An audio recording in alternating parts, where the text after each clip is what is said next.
Welcome to this first episode of the annual journey of the Mandala of Service, which opens with the exploration of the social and political field, which we will explore under the sign of Aries, a fire sign, and the first zodiac sign, which determines the Spring Equinox and begins a new annual cycle.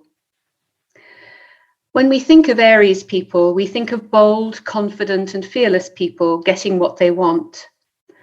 This strength is empowered by its traditional ruler, Mars, the planet of courage and dynamism. At a soul level, Aries is ruled by Mercury, and it represents Aries' purpose at a deeper level.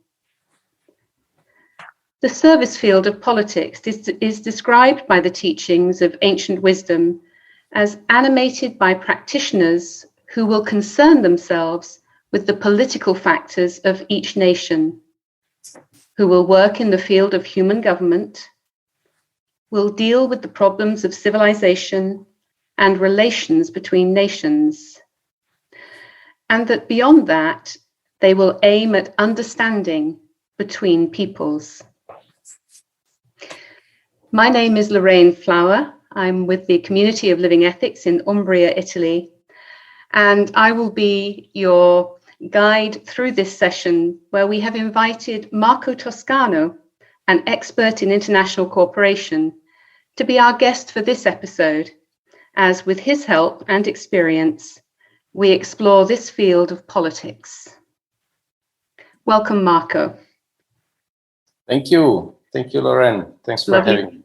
Lovely to have you here with us today. I'd like to start, first of all, with a very general question, and that's to ask you what you think of the word service. What does it mean to you when you reflect on this word? Certainly, service is something that you do for others, but is an others that needs to include also you, because is an action in the interest of the wholeness. So it's an action that cannot leave anything or anybody out. And in that sense, it requires really our understanding on how to commensurate our own needs with the needs of others in order to find the new formulas that can integrate them all. Wonderful. So when we're thinking about that idea of being of service to ourselves, but also being of service to others, and to bring that together, if we bring that then into the field of politics, in these days, in these times and years, politics isn't generally seen as having a positive impact on society. And in some cases, we're seeing extremes in political thinking and amongst political players. In your experience, what does it mean to turn a political action into a service action? Well, actually, first, let me really thank you for inviting me to be here today on discussing on this with the inputs that we have received from the sky. I think that today you're really conducting an incredibly interesting experiment, which is fundamentally about broadening our understanding through the use of knowledge from different fields, sometimes even unusual fields. And I would certainly say that the current complexity of life requires of us an implicit form of humility and openness to any type of knowledge that we do not necessarily need to believe in, but at least to experiment. And in that sense, I think that politics is service, as simple as that. That's interesting, isn't it? That politics is service, and as you say, the being open to knowledge, being open to other inspirations and other. Might we say the word energies that might be playing on us at this point in time. So if we think about politics actually being service, when you kind of expand that into a vision, what could you share with us as perhaps some ideas or images that might give people more of a sense of politics as as a service? Because I would have to say that in these days, it can be quite hard to see that relationship. We know it should be in service, but quite often it doesn't feel that way. So how could we elevate that vision for people? Well, tough question. Let me give it a try. As I was mentioning, I think that politics is service. And it is perhaps one of the most complex forms of service, but of which we have seen really shining examples in history in all cultures. So it is possible. It is certainly connected to the use of power, and in particular to the ability to decide, to make decisions that are in the interest of the group. Now, the question is, which group? In a globalized world, this implies the ability to take into account an increasing numbers of variables and growing needs without leaving anyone excluded or behind. The group, therefore, and just to answer this rhetorical question, is humanity, whose interest, however, cannot be disconnected from the interests of other kingdoms of nature, under the penalty of self-destruction, really, if we don't do that. In that sense, I feel that powers requires, on the part of those who exercise it, a constant reflection on how to exercise it in favor of a common good, which is itself in constant transformation. And it changes with the change in people's state of consciousness. So we're dealing with something that is in constant evolution, but needs to be nurtured in these evolutions, and we need to sail through and with that evolution. Otherwise, we get stuck and we don't go forward. And I can give you a very tangible example of this. And for instance, the development of environmental policies over the last 50 years, and not least the adoption by the United Nations of the Sustainable Development Goals and the Paris Agreement on climate change. And maybe other important examples can be the adoption of gender equality, non-discrimination policies. In this sense, the paradigm of international human rights law is certainly a milestone in history of humanity. Maybe if I may add, certainly we have seen that globalization also evokes many fears, anxieties, which I believe are very natural, but whose related effects and behaviors can be very problematic. It is therefore essential, I guess, to work hard to bring to light and address these fears, which are linked more often than not, or among others, to the themes of identity and survival. So we really need to look into this question deeply, beyond just geopolitical considerations. And I guess that politics changes as we change as human beings, as individuals, as citizens, with our choices and with our questions, and most fundamentally through our demands. Marco, thank you. You've brought many important factors in with what you've just shared there. And you mentioned the word power, and with that, some of the fear, maybe loss of control that comes with globalization, because we're talking about something on a large scale. And you gave some wonderful examples of where humanity has cooperated, collaborated, brought its thinking together to see a larger vision. But that is a real challenge, isn't it, for many of us, to lift our thinking, to lift our sights, our vision, to something that is bigger than our immediate needs and selfish needs, perhaps, not in any judgmental sense, but we're all human and we focus on what's close to us. Do you have a sense, as you relate to this idea of expanding our consciousness, could you share with us what you think is helping humanity to lift itself into this broader, more global consideration of the other, and how we might maybe even reflect on that more in our own individual lives, and maybe come to a different relationship with this word politics. Well, certainly, Lorraine, I think that this is a challenge for all of us. No one is excluded. And I think it's very important. There is an element of humility there. I think that everybody is challenged by this, excuse me for the double use of words, by these challenges. And I guess that certainly the ability to think creatively is much less obvious than one, again, sorry for playing with words, than one may think. It is important to become increasingly aware of our fears, our inhibitions, and our prejudices. That's fundamental. At the same time, I guess, and this is also touching on something that you said earlier in terms of fear and the difficulty of the times, I really believe that this is something that can be done even in extremely dark and troubling times. And I give you an example. When I was studying at a university, I was really impressed by a series of leaflets that were published around, I guess, like 41, 42, also 43.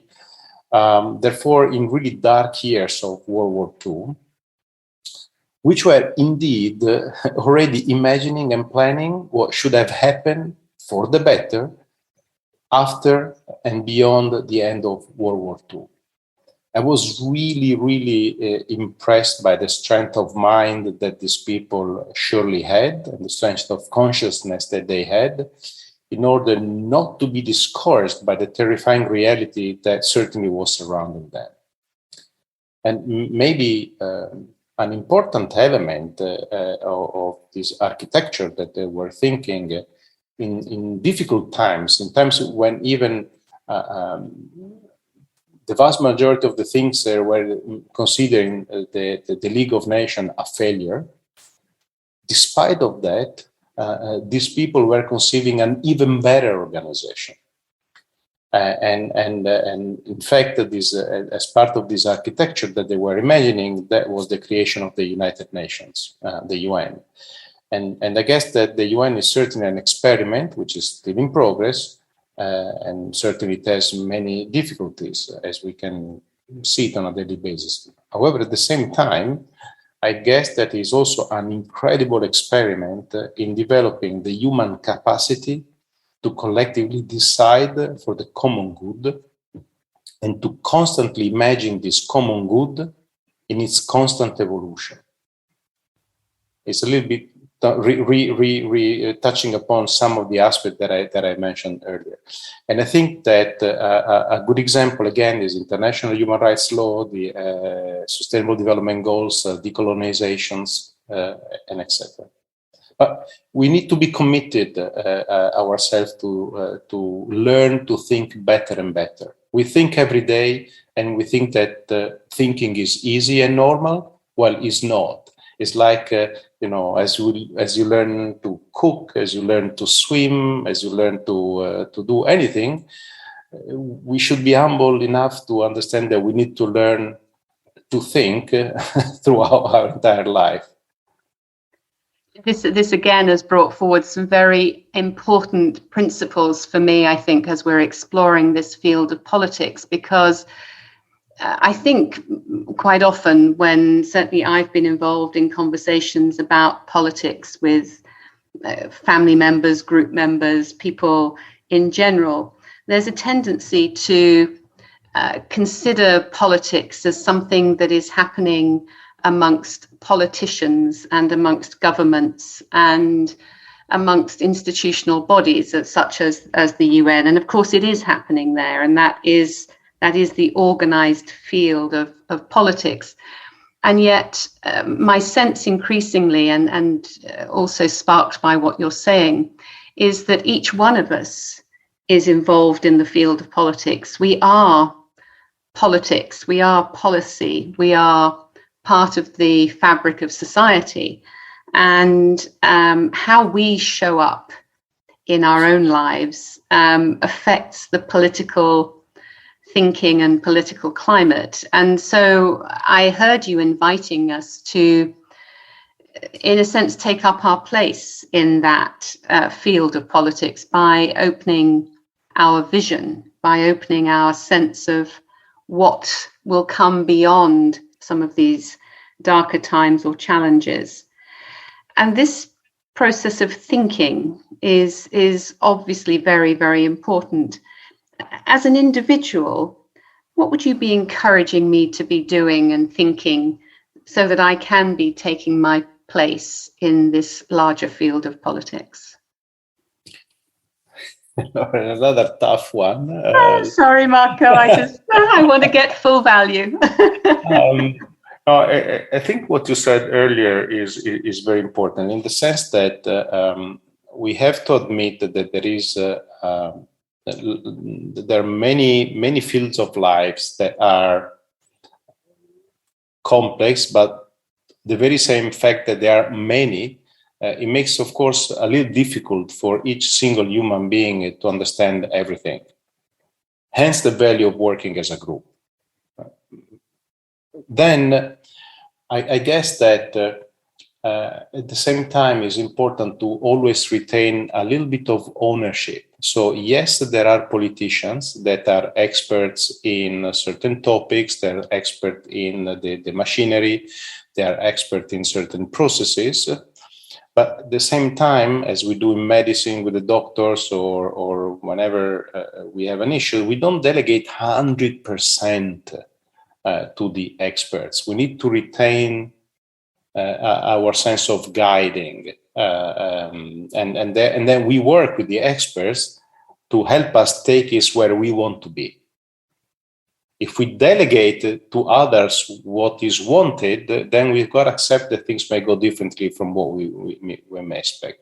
But let me elaborate a little bit more on this. I think that to achieve that, a fundamental step really consists in our, ability to look beyond our interest, to try to better grasp the interest of needs of others, and work to find formulas that integrate them. A kind of progressive synthesis, so step by step. And this is work in progress. Nobody is an expert on that. It's like being in constant training, and we have to retain this humility of being in constant training. And this really implies a constant willingness, determination, firmness, perseverance to train ourselves to cooperate. From the smallest issues, and maybe that's easiest to learn a bit, but then of course also for the most or more complex things. I guess that in a very pragmatic terms, it also requires that us, for instance, in times of elections as citizens, to ask candidates across the political spectrum very clearly what they intend to do for, the environment, for climate change, for the respect of human rights, discriminations, international cooperation. Very, very simple question. And let me elaborate a little bit more on this question of cooperation and international cooperations. I guess that international cooperation needs to be expanded, and it has to be cooperation for development. The world has seen millennia of military alliances. I think that we need to look at the future where we have alliances for cooperation for development. And I don't think that we can derogate from the need of international cooperation for development. At the same time, I guess, it is also necessary to address the issue of cooperation within our nations. So not only between nations, within. Because within, there is little talk about cooperations and maybe too much talk about balancing between opposing forces and finding temporary equilibrium or equilibristics. And it's like we need to do more domestically and speak more about what it entails to cooperate within a nation. And I guess, moving back to the question of international cooperation, I think we should not underestimate the fact that international cooperation for development is a very recent thing in the history of humanity. It practically took hold 77 years ago with the creation of the United Nations. So if you look at the broad spectrum of human lives over millennia, 77 years is just the super very beginning. Of course, it's a very complex field of human endeavor. And if we see it on a planetary scale, it will certainly require a prolonged commitment in the time to come, because we are really at the very beginning. And because we are at the very beginning, I guess that we must maintain the enthusiasm that is necessary for great endeavors. We cannot just be pessimistic when we witness some failures. At the beginning, it always happens. Let's try to remember when we're learning how to walk. How many times have we fallen, right? But I guess that I believe that, and this, I guess, is a fundamental piece, really, that we must learn more and more to choose, not by voting and by identifying majorities, but by consensus.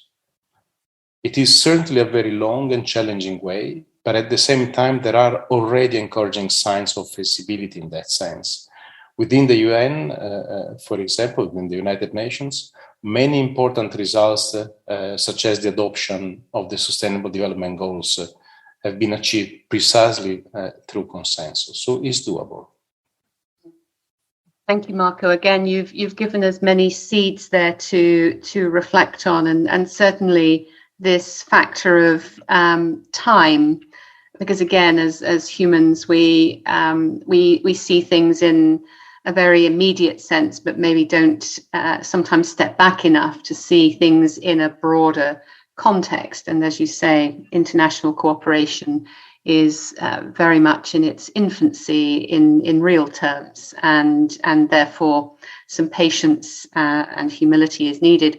And yet also we see in these times that we're being trained a little bit in this, I think, at an individual level as well, as we domestically, literally in our own families and maybe in our own nations, have the opportunity to debate more and more some of these very important topics. And we know in the UK recently there's been furious debate over the last few years about should we be part of Europe on an economic level or not.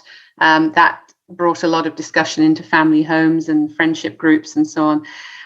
And I guess what I'm saying is we're being trained, we're being given the opportunity to learn how to come into a new point of cooperation in our thinking and therefore in the solutions.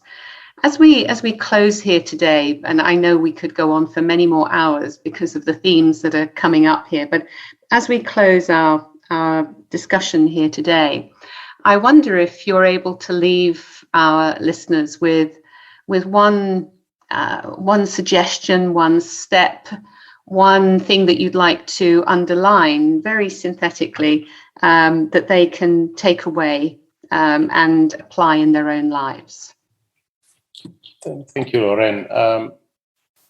I think a small prelude. I think that the challenge or a challenge of politics is the short-term thinking, and we need to have a much longer-term thinking in politics beyond the mandates, and then we need the short-term thinking, which is more related on how to make things happen. So forging the vision and realizing it. This is the dual poles around which politics needs to revolve.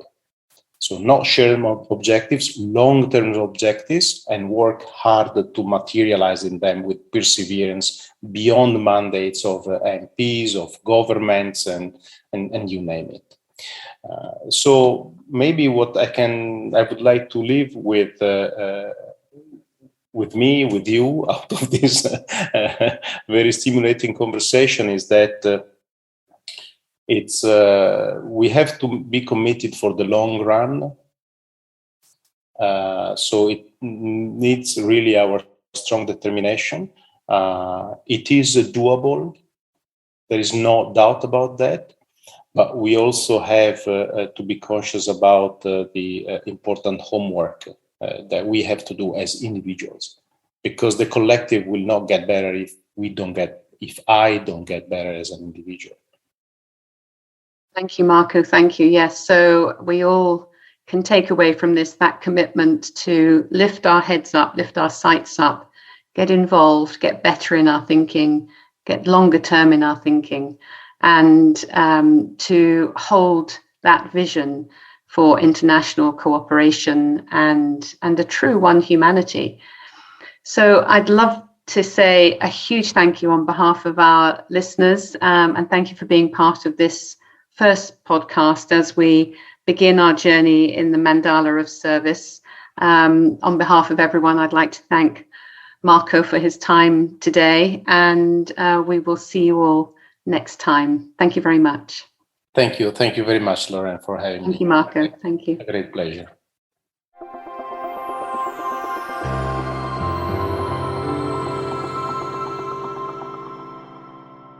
This podcast was offered by the Community of Living Ethics, Umbria, Italy, and freely inspired by Aldebaran, the community's Astrosophy group, and by our research on service.